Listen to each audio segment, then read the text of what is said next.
So the day is getting darker for Francis Ngannou if he wants to book a boxing match. And I'll tell you exactly what I mean, because we have got word from one of the key boxing promoters that they are trying to freeze Francis out, okay?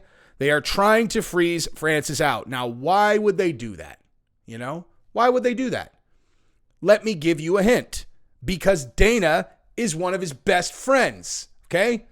So we're talking about a very specific boxing promoter who is one of Dana's best friends, and they are trying to freeze Francis out, and I will show you exactly how I know that to be true in a second.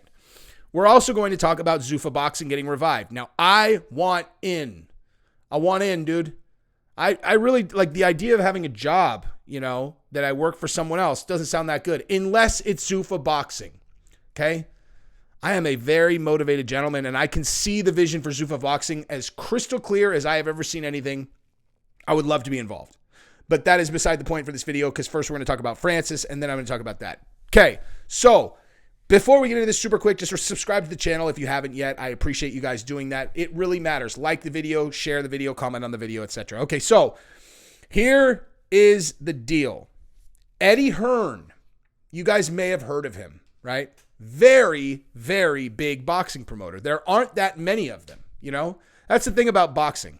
There isn't that many, there aren't that many serious boxing promoters, okay? Eddie Hearn is one of them. You got the Tyson Fury crew. You got the, you got the crew over in Dubai that deals with Tyson Fury and may or may not be internationally wanted fugitives that I would certainly not say anything negative about ever. But I have heard is our total gentleman to deal with, Kinahans. There's that. But Eddie Hearn is absolutely one of the key guys. He's the one who's suing Jake Paul for $100 million because Jake Paul said that he had rigged the judging, so on and so forth, etc. So, first thing I wanted to show you guys is this. Eddie Hearn explains Dana White friendship with a shot at rival Frank Warren. Okay? Hearn and White have a well-known close relationship and have plans to meet when the Matchroom boxing boss returns to Las Vegas next week to promote Canelo Alvarez versus Dimitri Bivol. This is a year ago. So, Eddie Hearn, Dana White, good friends. Put that into your memory bank for a second, because now we're going to get to chapter 2 of this story. Okay, tweet today from Eddie Hearn.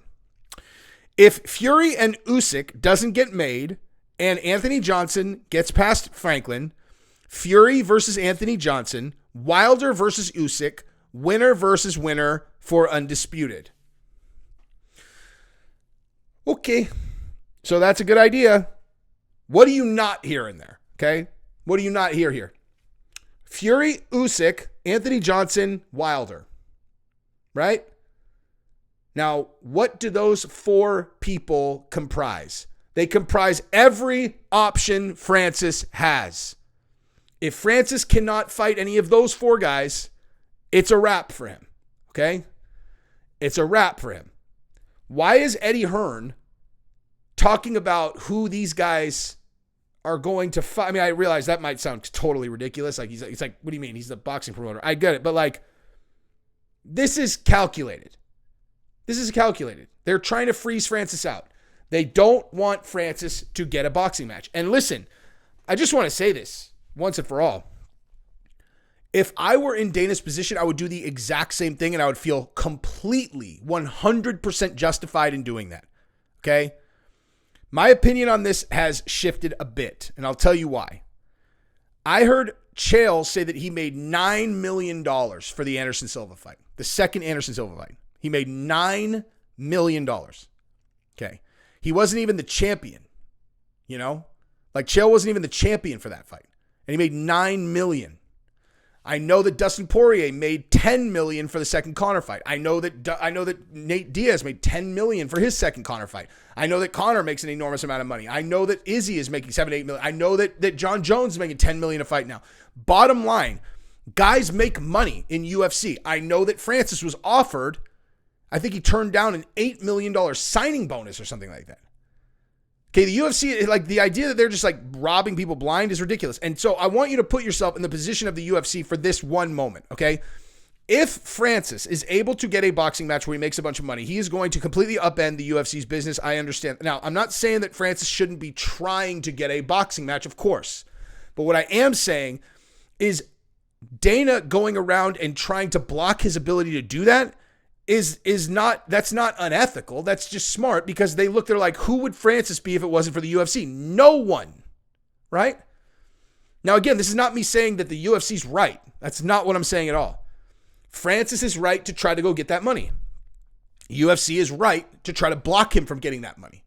And what I'm saying is, when you see Eddie Hearn putting out tweets like this, hey, you know what we should do, guys? I mean, this is not the kind of thing that I generally tweet, but this is what I think we should do.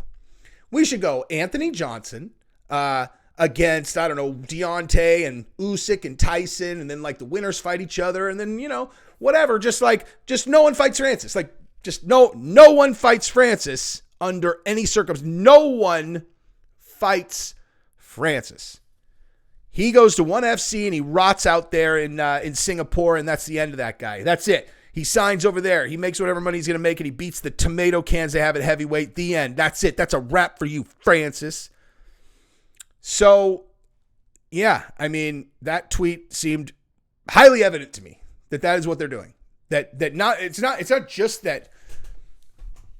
Why is this so notable? It's notable because it demonstrates almost certainly that Dana is pulling strings behind the scenes, and it is making it incredibly challenging for Francis to try to get one of these fights. Like, seriously, think about this for a second, okay? I want you to honestly think about this for a second, okay? Why have I always said I respected Dana so much, and Hunter and these guys?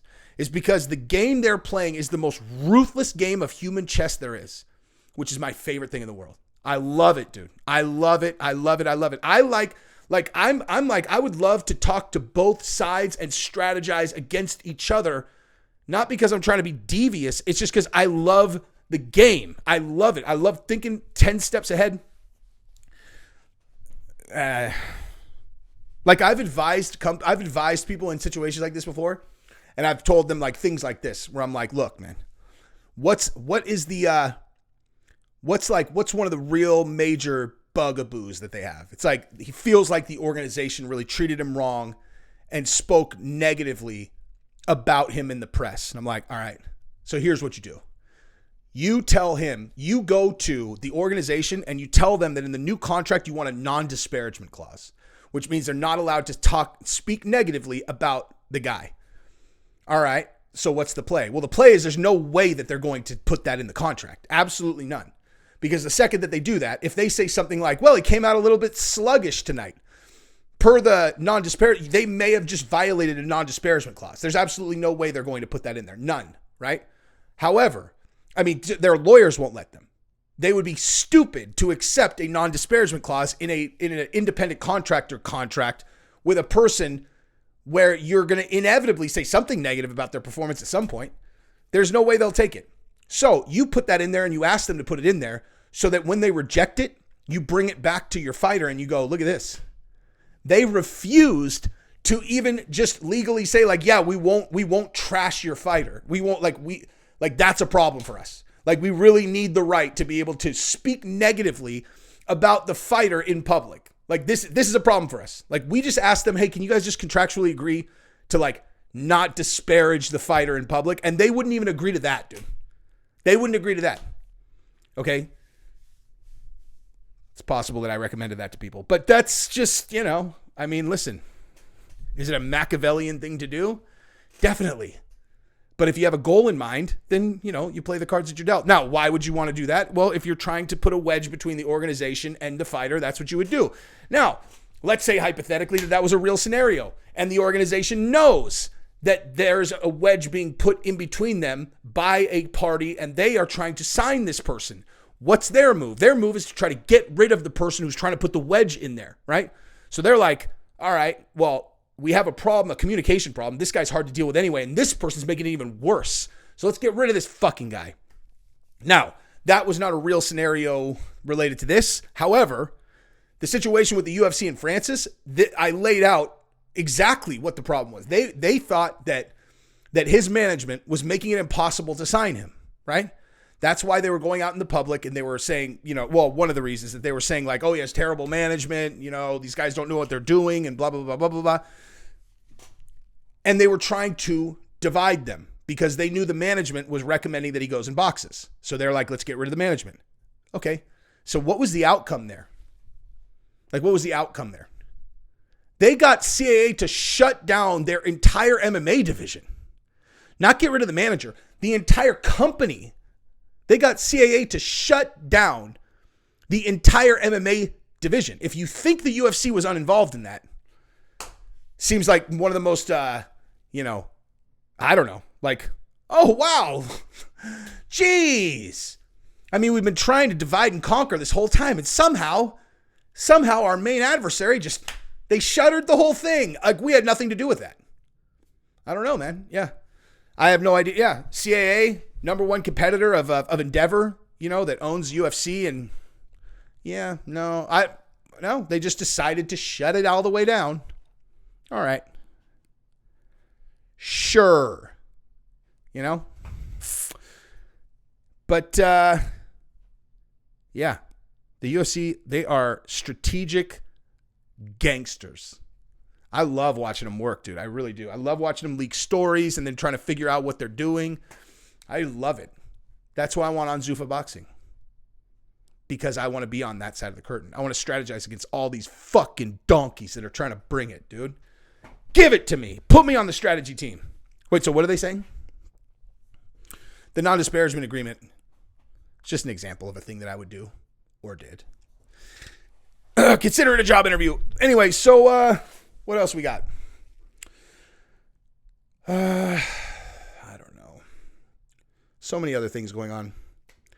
Masvidal drops Covington on Reddit. What is it? Oh, this is where he almost knocked out Colby. Man, he is huffing, dude. He was so tired. Oh! Dropped him. He was just too tired, dude. Bang, dude. Colby almost went out right there, dude. I mean, that was Yahtzee right on the chin, dude. He's smiling right afterwards, but man, I know that hurt, dude. And hurt your feelings because he's your best friend. Ooh, he just missed, dude. Sorry. Anyway, love you guys. Peace!